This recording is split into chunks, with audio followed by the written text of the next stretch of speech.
Жолдасымның туған күніне тосынсый жасайын деп осы телефонды алған болатынмын. Өзінің ұстап жүрген телефонына біраз болған, кішкене қатып жүргеннен кейін телефон ауыстыру керек еді деп Каспийдан осы телефонды ұнатып қарап отырғанын көріп қалғанмын ғой. Сонымен осы Инстаграмнан тапқан кішігірім табысым бар, Ютубтан тапқаным бар, енді барлығын жинақтап, осы телефонды Сулпактан барып сатып алдым. Сонымен енді бұны өзімше бір сюрприз қылып бере қояйын деп, телефон емес, басқа бір үлкен зат деп ойласын деп, осындай үйден тапқан коробкаларыма орап салып берейін деп тұрмын. Сөйтіп бірінші телефонның өзін осы кішкентай қара пакетикке салып алдым. Сонымен қазір енді жан-жағын барлығын жақсылап скотчтап тастаймын. Енді бұрын-соңды бұндай нәрсені бір упаковка жасап, бір подарканың сыртын орап, ондай нәрсе істеп көрмегеннен кейін енді барынша тырысып жасап жатқан түрім ғой. Енді бұның да сыртын мен анау тұрған көк қағазбен орайын ба деп ойлағам. Сөйтсем, ол вообще скотчты ұстамайды екен. Сонымен осы Chanelдің бумажный пакетигіне салдым. Енді бұны мына бір коробканы да үйден тауып алғам. Осыған салдым. Сонымен бұның да жан-жағын кішкене скотчтап қойдым. Енді кішкене бір подарочный түр беріп тұрсын деп осындай лентамен орап қойдым. Бұны да әдемілеп. Енді осыны қазір мен анау тұрған розовый үлкен коробкаға салатын боламын. Сол коробкам кішкене розовый болып қалғаны болмаса, былай жақсы. Енді одан басқа көлемі үлкен нормальный коробка таба алмадым үйден. Сонымен ладно деп енді осыған салып жатырмын. Қазір бұның да сыртын жақсылап скотчтап, әдемілеп қағазбен орайтын боламын. Бірінші жан-жақтарының барлығын осылай скотчтап алдым. Сонымен жолдасымның өзі подарить еткен гүлдерінің сырттарын жаңағыдай тастамай, қимай алып қалатынмын ғой. Сөйтіп осы жасыл обертканы тауып алдым.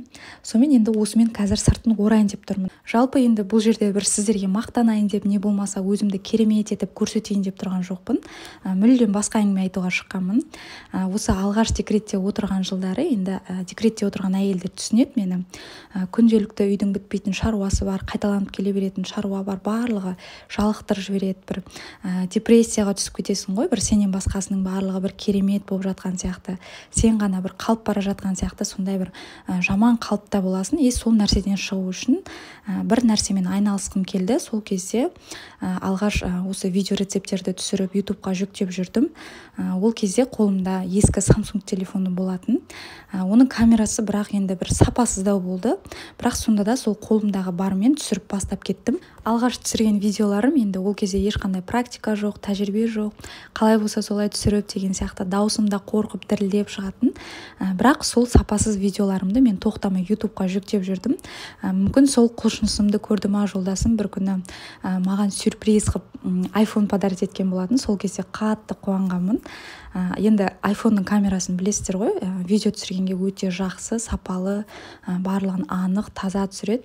Сол кезде ананың камерасының качествосын көріп, одан бетер шабыттанып, мен тоқтамай видеоларымды жүктей бердім.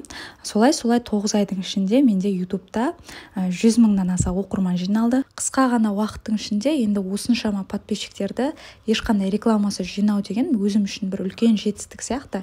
Сонымен қатар 100 мыңға толғаннан кейін маған арнайы Америкадан осы өзімнің YouTube каналымның атауы жазылған күміс батырмада келді. Ол кездегі қуанышымды да енді сөзбен айтып жеткізу мүмкін емес. Жалпы осы YouTubeпен қатар мен Instagram желісін, TikTok желілеріне де өзімнің видеоларымды, рецептерімді салып дамытып жүрдім. Шүкір, ол жақтарда да менің өзімді тұрақты қарайтын оқырмандарым пайда болды деген сияқты. Қазір енді ойлаймын да, осының барлығы әуелі Алланың, одан кейін жолдасымның маған деген үлкен сенімі мен қолдауының арқасы деп. Өйткені бала шағамен жармасып видео түсіру, рецепт түсіру деген нәрсе оңай емес. Оның артында қалған қаншама шашылған ыдыс бар деген сияқты. Кейде жолдасым жаңағыдай жұмыстан өзі шаршап, қарны ашып келеді ғой, сол кезде қазір жемей қоя тұрыңдар, мен видеоға түсіріп алайын, фотоға түсіріп алайын деп кішкене күттіртіп қоям ғой. Сол кезде таста шандағын болш, тамағыңды әкелші, не істеп кеттің деп бір ондай артық әңгіме айтқан емес. Барлығын сабырмен шыдап күтіп отырады.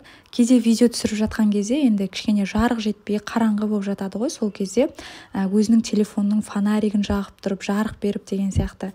Оның бәрі бір майда шүйде болып көрінгенмен үлкен қолдау ғой. Осы нәрсені бастапқыда бастаған кезде мүмкін мені қолдамай, не нәрсемен айналып жүрсің сен, ерігіп, тасташ болмайтын нәрсені істемей деп артқа тартса, мен мүмкін жаңағыдай ары қарай жалғастыруға желанием болмай қалар ма еді деп ойлаймын да. Бұл жерде енді бір жақыныңның қолдауы болып тұр ғой. Сонымен бір жолдасыма алғыс ретінде енді осы нәрсені бір қатты керемет болмаса да өзімнің шын жүрегіммен от души жасадым.